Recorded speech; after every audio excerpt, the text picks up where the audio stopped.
안녕하십니까. 신지식인 정인태입니다. 네, 서울경찰청 여성범죄수사팀 정말 너무하네. 경찰의 보안 수사를 요청한다라는 것입니다.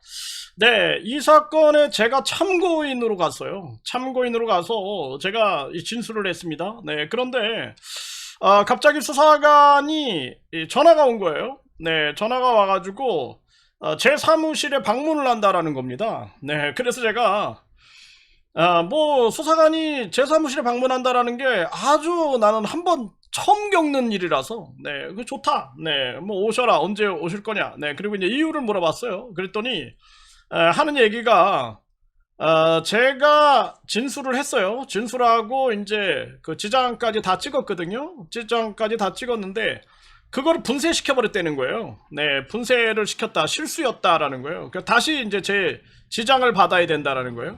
그래서 제 사무실에 오겠다라는 거예요. 그래서 내가 오라. 네, 그랬더니 이제 나중에 또 연락 와서 뭐 이렇게 뭐 방문하는 게 좀 적절치 않다라고 판단이 들어서 뭐 저한테 나오라 그러는 거예요. 그래서 내가 나는 뭐 굉장히 나도 바빠 죽겠는데 또 나간다라는 게 쉽지 않잖아요. 그래서 을지로까지 간다라는 게. 그래서 내가 갈 수 있는 날인 이 지금 혐의를 받고 있는 자가 그날 재판이 있으니까 그날 나 재판 끝나고 내가 이제 가겠다 해가지고 그날 가가지고 이제 제가 다시 지장을 찍는 그런 상황이 발생이 됐습니다. 네, 그래서 뭐 제가 지장 찍는데 뒤에서 막 저한테 허락도 안 받고 뭐 촬영을 하는지 막 그러는 거예요. 한 사람이 들어와서. 그래서 지금 뭐 하시는 겁니까? 그랬더니 뭐 본인이 제가 직접 이거 찍고 있는 거를 하기 위해서 뭐 촬영하는 건지 사진을 찍는 건지 하고 있다라는 거예요. 그러면 나한테 허락을 맡아야지. 저 죄송하지만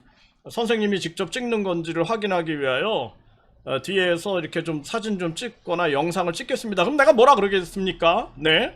그런데 갑자기 그런 행동을 해가지고 뭐 저도 좀 당혹스러웠지만 수사에 협조하기 위해서 아무 말 제가 하지 않았습니다. 아무 말 하지 않았고, 그리고 이제 오원복 선생님이 그날 이제 재판 끝나고 같이 간 거예요. 네, 같이 가서 현장 검증을 해달라. 네, 이걸 막 강력하게 얘기를 해서 그날 이제 현장 검증이 이루어지게 됩니다. 네, 이런 상황들이 있었어요. 저뿐만 아니라 종교범죄대책협의회 한 분이 같이 이제 함께 가가지고 네, 이 진술을 하는, 참고인 진술을 하는 그러한 상황이 있었던 거예요. 그런데 이제 결국에는 불송치를 때린 겁니다. 네, 불송치를 때렸는데 지금 이 피의자 같은 경우에는 이자가 전에도 이 사건이 그런 거예요. 횟집에 가가지고 단둘이 만나자. 네, 단둘이 만나서 단둘이 만났어요. 근데 그 전에는 항상 뭐 저나 종교범죄대책협의회 한 분, 우리가 종교범죄대책협의회에서 활동하니까, 그러니까 같이 만났는데 단둘이 만났다. 그리고 누구한테도 얘기하지 말라라는 거예요. 그렇게 했다라는 거예요. 그러니까 실질적으로 얘기를 안 했어요. 얘기를 안 했어요.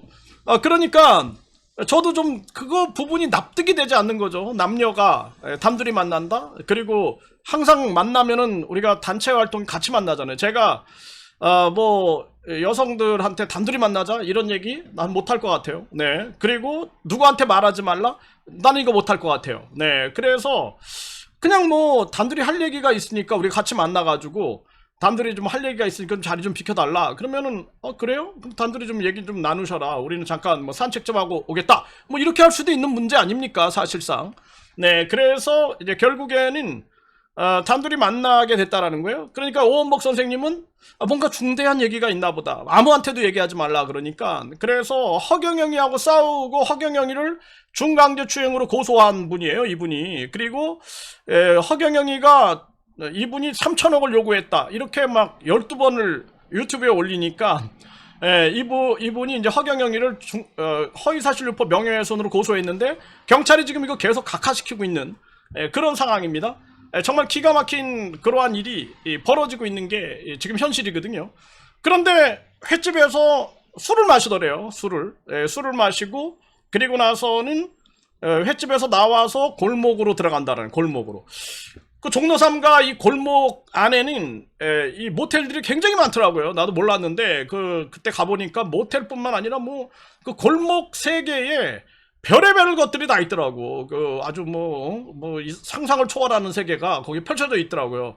예, 그때 이제 현장 검증을 할 때 이제 그 골목을 들어가 보니까 그래요. 네, 그 골목에 이제 아주 세밀한 부분까지 이제 거쳐 들어가 보니까 그렇다라는 거예요.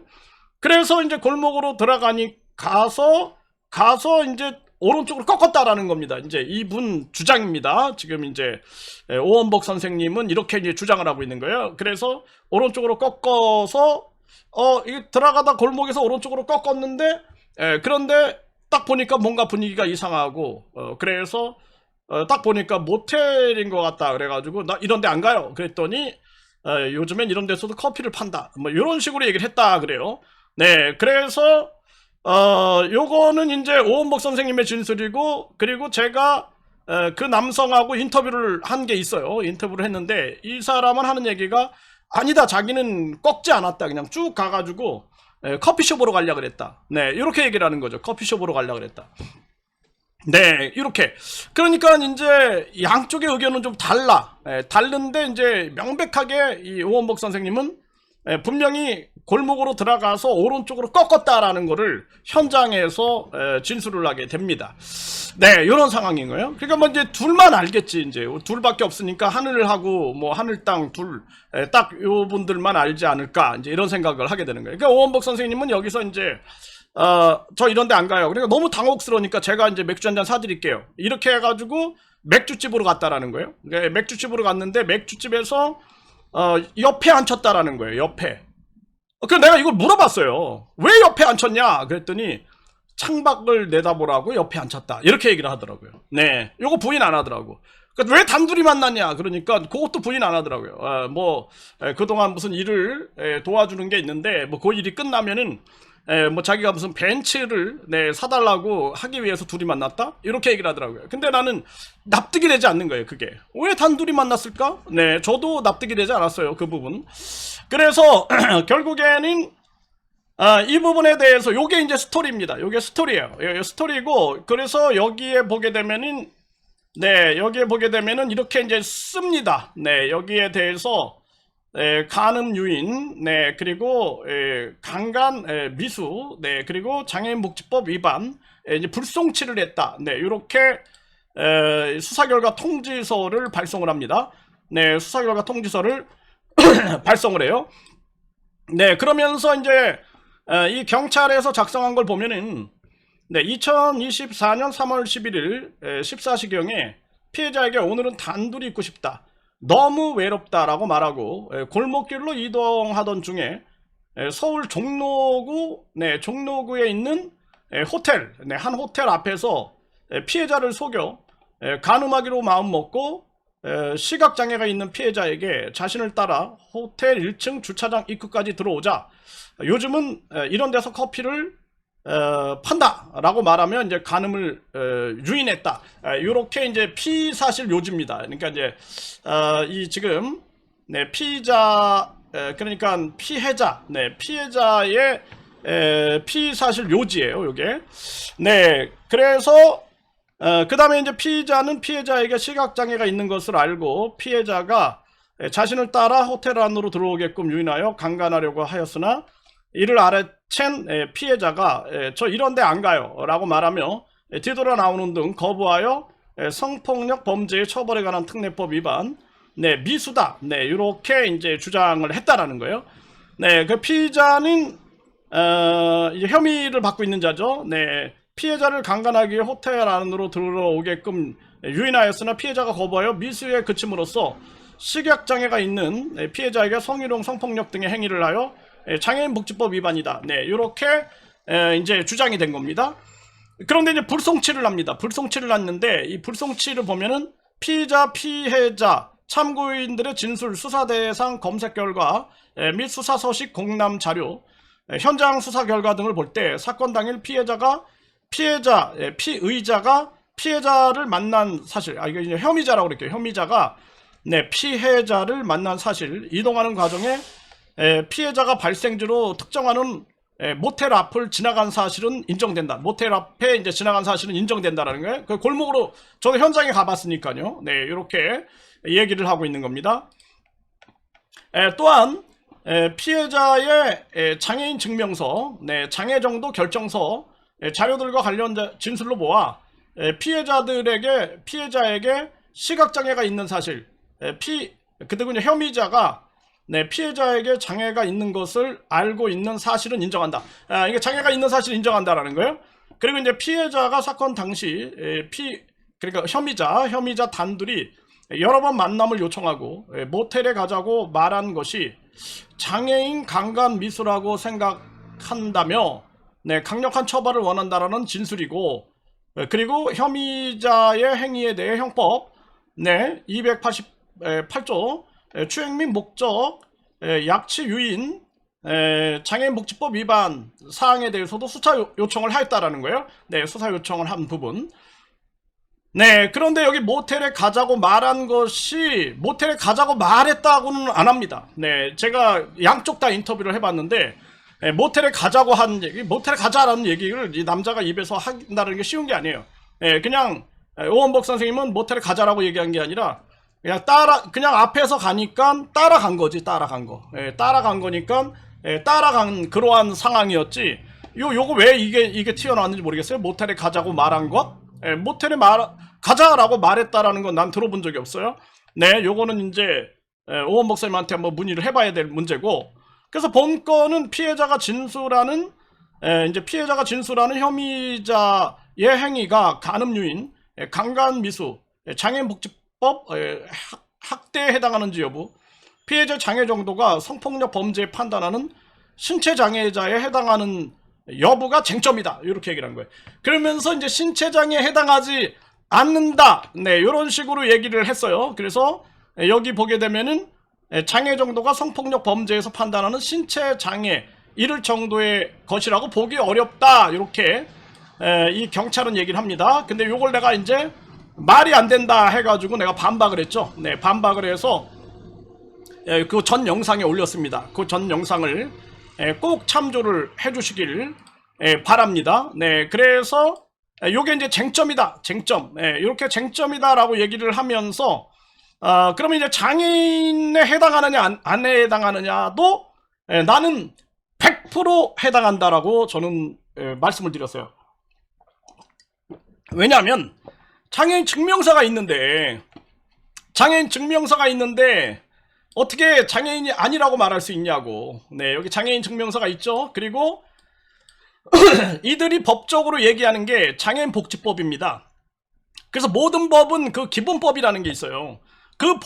다른 법보다는 이게 이제 우선시 된다라는 기본법이라는 개념이 있는데, 네, 그래서 장애인 관련된 것은 거의 장애인복지법으로 들어옵니다. 제가 이제 특수치료교육학과에서도 강의를 했고, 특수치료교육학과 그리고 제가 뭐 특수교육원, 네, 그리고 뭐 이 특수교육원, 뭐 교육청에서 특수교사들 대상으로 강의를 많이 한 사람이에요. 제가 서울 경찰청에 또 지정 연수기관이 돼가지고 제가 강의하러 굉장히 많이 다니는 사람이에요. 그건 이제 기본적으로 장애인복지법은 기본입니다. 장애인복지법을 기본으로 강의를 해야 되는 거예요. 그래서 장애인복지법 제2조에 따른 장애인임을 증명한다. 여기 딱 나오잖아요. 여기 나오잖아. 별표 쳐놨죠, 제가. 장애인 증명서. 네, 그런데도 장애인이 아니다. 야, 정말 기가 막히죠. 네, 그래서 이게 결국에는 여기서 말하는 이제 장애인이라고 신체장애 이를 정도의 것이라고 보기 어렵다. 이렇게 얘기를 하는 거예요. 그러니까 이건 여기서 말하는 이 사람들이 얘기하는 것은 이제 장애인이 아니다. 이건 아니지만 이게 뭐냐면은 이런 얘기인 거예요. 시각장애로 등록되어 있긴 하지만 장애 정도가 성폭력 범죄에서 판단하는 신체장애 이를 정도의 것으로 보기 어렵다. 이렇게 빠져나가는 거죠. 이렇게 보기 어렵다. 그러니까 장애가 아니다라고 말을 못하죠. 왜냐면 그 장애인 증명서가 있으니까. 네, 그래서 제가 아까 이제 뭐 장애인이 아니다. 요거는 이제 그건 아니고 다시 수정합니다. 그래서 요 내용이 이제 신체장애 이를 정도의 것이라고 보기 어렵다. 이렇게 얘기하는 거예요. 근데 절대로 그렇지 않다라는 거죠. 법률은. 내가 그걸 이제 설명을 드린 거예요. 그래서 이 사람들이 이제 주장하는 이 두 번째 상황을 보게 되면은 내가 이제 아까 설명했고 강간미수. 네, 강간미수에 대해서 항상 요게 보면은 판례를 가지고 얘기를 해요. 판례. 네. 그래서 이 판례를 얘기하면 사람들이 꼼짝 못하니까 항상 보면은 이 변호사들이 판례를 갖다 집어넣어요. 박효숙 씨 그 사건도 보면 판례. 판례보다 우선되는 게 뭘까요? 사실이죠, 사실. 네. 그리고 판례가 있다 그러면 그건 참조고 상황이 명확한가 안 명확한가 따져봐야 되는 거지. 네. 그래서 강간죄에 있어서 실행의 착수 시기 판례, 네, 보면은 강간죄는 피해자의 한 거를 불능하게 하거나 현저하게 곤란하게 할 정도의 폭행 또는 협박을 개시한 때에 그 실행의 착수가 있다고 보아야 할 것이고, 실제로 그와 같은 폭행, 협박에 의하여 피해자의 한 거가 불능하게 되거나 현저하게 곤란하게 되어야 할 실행의 착수가 있다고 볼 것은 아니다라고 판시하고 있다. 그러니까 그와 같은 폭행 또는 협박에 의하여 피해자의 항거가 불능하게 되거나 현저하게 곤란하게 되어야만 실행의 착수가 있다고 볼 것은 아니다. 이렇게 아니다라고 나오네. 네, 그러니까 피해자의 항거를 불능하게 하거나 현저히 곤란하게 할 정도의 폭행 또는 협박을 개시한 때에 그 실행의 착수가 있다고 보아야 할 것이고, 실제로 그와 같은 폭행, 협박에 의하여 피해자의 항거가 불능하게 되거나 현저하게 곤란하게 되어야만 실행의 착수가 있다고 볼 것은 아니다. 이렇게 나오잖아요. 그 요 밑줄을 여기만 쳤네. 네, 피해자의 항거를 불능하게 하거나 현저히 곤란하게 할 정도의 폭행 또는 협박을 개시한 때에 그 실행의 착수가 있다고 보아야 할 것이고, 실제로 그와 같은 폭행 협박에 의하여 피해자의 항거가 불능하게 되거나 현저하게 곤란하게 돼야 할 실행의 착수가 있다고 볼 것은 아니다. 그런데 요 아니다는 빼버렸어 또. 네, 참 기가 막힌 거예요. 피해자는 사건 당시 혐의자가 모텔로 들어가면서 피해자에게 따라오라고 말하고 다른 행동은 한 것이 없다는 진술이며, 피해자에게 피해 내용을 전에 들은 참고인들의 진술에서도 피의자의 유형력을 행사하여 피해자를 모텔 안으로 강제로 끌고 들어가려고 한 폭행 협박 정황은 확인되지 않는 등 피의자의 행위를 강간죄에 있어서 실행에 착수한 것이라고 볼 수 없다. 네, 이렇게 얘기를 한 거예요. 그런데 여기 이제 중요한 건 뭐냐면은 우리가 야산에서 강간을 하려고 했다. 그러면은 또는 내가 막 밤에 운동을 하고 있는데 막 잡아 끌어가지고 그 야산에서 또는 들판에서 또는 그 냇가에서 그랬다. 그러면은 이런 부분들이 적용될 수 있어요. 그런데 특수한 경우잖아. 이건 모텔이잖아. 자, 일반적으로 우리가 모텔에 왜 갈까? 모텔에 왜 갈까요? 일반적으로 이게 이제 만약에 사실이라면 모텔에 왜 갈까? 생각을 해보세요, 여러분들이. 모텔에 왜 갈까요? 커피 마시러 갈까요? 뭐 하러 갈까? 네, 그래서 이거를 그 상황이 다른 거야. 예를 들어서 제가 어떤 여자 어제도 제가 밤에 이제 막 맨발 걷기를 하는데, 그런데 어떤 여성분이 강아지를 끌고 이렇게 다니시더라고요. 거기서 만약에 제가 그 여성을 막 강제로 막 덮치려고 그랬다. 그러면은 그건 이제, 그리고 강간 미수, 이게 이제 이럴 때 적용되는 거지. 그런데 어떤 여성, 내가 옛날에도 그런 일이 있었어요. 제 제자가 선생님이 집에 데려다 준다고 오토바이를 뒤에 태워놓고 그 여성을 태운 상태에서 모텔로 들어가 버린 거야. 자, 여러분 어떻게 생각하십니까? 모텔로 들어가갖고 그 여성이 헬멧으로 그 선생님 머리를 때리고 도망 나왔다라는 거예요. 그래 내가 그거를 듣고 이제 그 선생님한테 얘기를 했어요. 선생님 이런 일이 진짜 있었습니까? 그랬더니 사실입니다. 그러는 거예요. 왜 그랬죠? 그랬더니 장난치려고 그랬다는 거예요. 그 내가 막 야단을 쳤거든요. 장난이 아니다. 이거는 강간미수로 반간미수로 의심받을 수 있는 행위다. 이거는 선생님이 처벌받아야 될 상황이다. 그랬더니 그 다음부터 이제 저에 대해서 막 쌍욕을 올리고 난리를 치는 걸 보고 내가 깜짝 놀랐거든요. 여러분들 어떻게 생각하세요? 네, 이거 상식적으로 우리가 판단하잖아요. 상식적으로. 네, 그래서 특히나 지금 이 특수한 상황이 이제 모텔이다라는 이 대상이 모텔이다라는 상황을 우리가 판단해야 된다라는 거예요. 그래서 지금 이 문제의 쟁점은 나는 그렇게 보고 있어요. 내가 이 관련해가지고 재판에 계속 참석을 했는데 검사가 그 얘기를 하는 거예요. 왜 단둘이 만나려고 했느냐. 이 얘기를 주장을 하더라고요. 왜 단둘이 만나려고 했느냐. 단둘이 만난 건 팩트거든. 그리고 또 제가 예전에도 혐의를 받고 있는지 하고 인터뷰를 했을 때 옆에 앉혔냐 그랬더니 옆에 앉혔다 그러더라고. 그러니까 단둘이 만난 것도 팩트고 옆에 앉힌 것도 팩트 아니야. 근데 내가 만약에 거꾸로 생각을 해봤어요. 어떤 여자한테 내 옆에 앉아. 나는 이거 못할 것 같은데. 네, 못할 것 같아. 정말 못할 것 같아요. 그리고 단둘이 만나자? 나 이거 못할 것 같아요. 못할 것 같아요. 그래서 나는 여성분들이 이렇게 뭐 만나자 이렇게 얘기할 때가 있어요. 무슨 일 때문에. 그러면은 누구랑 함께 오십니까? 그거 꼭 체크를 하거든요. 단둘이는 내가 안 만나려고 그러지. 왜? 단둘이 만났다가는 무슨 일을 겪을 수도 있는 거죠. 아니면은 꼭 필요하다 그러면 나도 내 믿을 수 있는 사람과 같이 나가는 게 낫지. 왜냐하면 요즘에는 뭐 자칫 잘못하면은 그냥 뭐 범죄자로 몰릴 수 있는 그런 상황이 되니까 굉장히 중요한 거예요. 옆에 누가 있느냐가. 그래서 이 부분 특수한 상황이다라는 거예요. 그래서 아까 들판과 운동 장소라든지 여기와 그 모텔이라는 특수성을 이것을 부인해서는 안 된다라는 거예요. 네, 그래서 이분이 이 지금 시각장애인 입장에서는 상당히 이거는 고통스러운 부분이 있을 수밖에 없는 거고 수치감을 안 느낄 수가 없는 거죠. 어떻게 이거 수치감을 안 느낍니까? 네, 그래서 이 부분에 대한 쟁점. 그래서 이 사람들이 법리검토다, 이 강간미수 법리검토 해가지고 작성한 걸 보면은 이거 밑줄 친 것도 그래요. 강간죄는 피해자의 항거를 불능하게 하거나 현저하게 곤란하게 할 정도로 폭행 또는 협박이 개시한 때에 그 실행에 착수가 있다고 보여야 할 것이고 실제로 그와 같은 폭행 또는 협박에 의하여 피해자의 항거가 불능하게 되거나 현저히 곤란하게 되어야만 실행에 착수가 있다고 볼 것은 아니다 그러잖아. 그런데 밑줄을 여기만 쳐놓으니까 어떻게 돼? 밑줄을 여기만 채우니까 그러네 이렇게. 이게 언어 가스라이팅이거든. 네, 나는 언어학자이기 때문에 이 언어 가스라이팅이 굉장히 무시무시한 겁니다. 그래서 많은 사람들이 이 언어의 기술에 걸려, 법기술도 법기술이지만 언어의 기술에 걸려버리면 그냥 넘어가는 거예요. 그러니까 사이비들이 그냥 맨날 하는 짓이 칠판에다 막 쓰죠. 언어의 기술을 발휘하는 거야. 언어로 가스라이팅 하는 거지. 이거 정말 기가 막힌 겁니다. 그래서 이 지금 내가 이 법리 검토다라는 것을 보고 참 기가 막힌 거고, 그래서 영국은 재판할 때 진짜 국민 판사, 그 국민 상식의 영역, 그러니까 미국도 보면은 대법관의 3분의 1은 일반 비법조인이 들어가는 거예요. 왜? 상식의 영역으로 보는 거지. 상식의 영역. 법은 상식이거든.